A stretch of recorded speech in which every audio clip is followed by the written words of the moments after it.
मामला किसान आंदोलन का भी। मनी लॉन्ड्रिंग के चैनलों पे इस तरह के जो चैनल हैं वो ऐसे सो कॉल्ड किसानों को महिमा मंडन कर रहे हैं। और देश की सबसे बड़ी अदालत ने सरकार से पूछा, उत्तर प्रदेश सरकार और हरियाणा की सरकार से, कि भैया ये रोड पे जो किसान तुम्हारे बैठे हुए हैं इसको कब से भगाओगे, कब यहां से भगाओगे। सुप्रीम कोर्ट भी इसमें मजे ले रहे हैं। सुप्रीम कोर्ट जिस तरह से शाहीन साजिश के झंडे उखड़ने के बाद जो बड़ा दिव्य ज्ञान दिया था, वो यदि कहे कि हाँ कि भाई एक मौलिक अधिकार, एक व्यक्ति का मौलिक अधिकार दूसरे को के मौलिक अधिकार में रुकावट नहीं होना चाहिए, इसीलिए शाहीन बाग में जो रोड पे बैठे हुए थे वो गलत था, सरकार और पुलिस को हटा देना चाहिए था। ये सुप्रीम कोर्ट की टिप्पणी तब आई थी जब लंबे समय तक लोग गैर कानूनी तरीके से 3 राज्यों को जोड़ने वाले शाहीन बाग के उस जगह पर बैठे हुए थे। और जब कोविड काल आया और डंडे झंडे उखाड़ दिए गए शाहीन साजिश के खिलंदरों और मनी लॉन्ड्रिंग के चैनलों के तीनों दादी अम्माओं को वहां से भगा दिया गया, तब सुप्रीम कोर्ट का जजमेंट आया। आज लगभग साल भर होने जा रहे हैं, किसान राष्ट्रीय राजधानी को बंधक बनाए हुए है, करोड़ों रुपए का बिजनेस चौपट है। लोग अलग अलग तरीके से सुप्रीम कोर्ट में अगले हफ्ता आने वाले हैं। कई सूत्रों के मुताबिक कई जो व्यावसायिक टीम है वो आ रही कि उनका जो है व्यवसाय ठप पड़ गया किसान आंदोलन से। होटल व्यवसाय, पेट्रोल के पंप जो है वो, जो लाइन होटल्स हैं वो, बहुत सारे जो पूरा सिस्टम जो कोलैप्स हो रहा है उसके कारण। लेकिन सरकार को यह लगता है कि इनके ऊपर यदि डंडा चलाया गया तो विपक्ष झंडा बना लेगा उसका और एक कहेगा अरे अन्नदाताओं के ऊपर हमला हुआ, वृद्ध अन्नदाताओं को मारा गया, 70 साल का अन्नदाता, वहां पर 70 साल 65 साल के लोग पड़े हुए हैं, मौज ले रहे हैं वहां।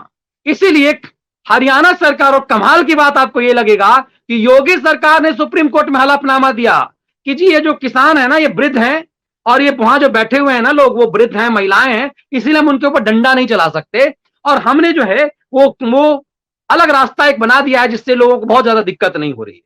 सुप्रीम कोर्ट ने कहा लेकिन ये तो पब्लिक प्लेस पर बैठे हुए हैं लोग,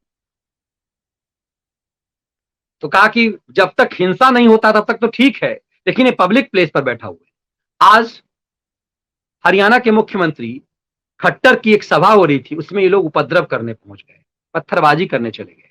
और देखिए खेल कि डीएम अपने पुलिस कर्मियों को समझा रहे हैं यदि तुम्हारे ऊपर हमला होता है तो जवाब देना है उसका और उनके ऊपर कार्रवाई करनी है। डीएम का वो वीडियो वायरल हो रहा है और डीएम के इस ऐसे संवैधानिक बातों कर रहे हैं कि यदि हमला करता है तो उनके ऊपर सख्ती करनी है। इसको ऐसे पेश किया गया वायरल बना के कि राहुल गांधी भी इसको वायरल कर रहे हैं और ऐसे पेश कर रहे हैं जैसे डीएम ने कोई अपराध कर दिया। मतलब कोई पत्थर मार रहा है, कानून हाथ में ले, वर्दी वाले को जैसे। इसका जवाब सिर्फ योगी देते हैं कि पुलिस ने जो वर्दी पहनी हुई है ना, अचार डालने के लिए नहीं पहनी हुई है। लेकिन ऐसे वायरल किया जा रहा टीवी चैनलों पे कि जैसे करनाल के डीएम कोई क्रिमिनल हूं, ऐसे पेश किया जा रहा है कि पुलिस वालों को कह रहे हैं कि किसान यदि कोई पत्थरबाजी करे तो उनके खिलाफ सख्त कार्रवाई करना है कानून की धाराओं के तहत। तो इसको कहा जा रहा है कि प्रवोक कर रहे हैं डीएम। ये दरअसल मीडिया का यही चरित्र रहा है और इसी को लेकर के कैमरे पर योगी आदित्यनाथ कहते हैं, एक टीवी पत्रकार के साथ वो वायरल है, जैसे पूछते हैं कि आपको कोई गाल पे एक थप्पड़ मारे, जो महात्मा गांधी कहते थे कि दूसरा गाल दे देना, योगी कहते हैं आप क्या करेंगे, एक थप्पड़ मारेगा तो आप 4 थप्पड़ खींच देंगे। पत्रकार पूछता है नहीं हम कानून हाथ में नहीं लेंगे, कहा नहीं नहीं आप कानून हाथ में लेंगे, तो नहीं आप, तो कहता है कि यदि आप या तो मारेंगे या घर जाके चुपचाप घर चले जाएंगे, कुछ नहीं बोलेंगे, 2 ही चीज होगा। इस त्वरित चीज के लिए ये देश का एक राज्य का सबसे बड़े राज्य का मुख्यमंत्री बोल रहा है और वो कहता है कि हमारी पुलिस वर्दी जो पहनी हुई है वो अचार डालने के लिए नहीं पहनी हुई, कार्रवाई करने के लिए पहनी हुई है। तो क्या खट्टर की पुलिस वर्दी इसलिए पहनी हुई है कि उसे किसान के भेष में कोई आंदोलन जीवी आए और पत्थर से मारे, ये कश्मीर से भाग गए तब यहां आकर पत्थर मारेंगे। तो पुलिस ने जब डंडे चलाए तो एक आध को चोट लगी, उसका फोटो लेकर के राहुल बाबा घुमा रहे हैं।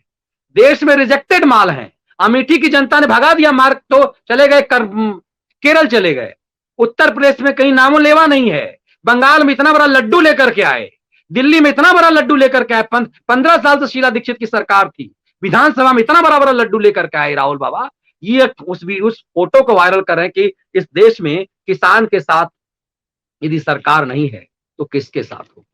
ये दिखाता है कि पब्लिक से ये बिछड़े लोग हैं और इनको ये ऐसे ऐसे लोग हैं ये कि इन लोगों को अब जनता जवाब दे रही है।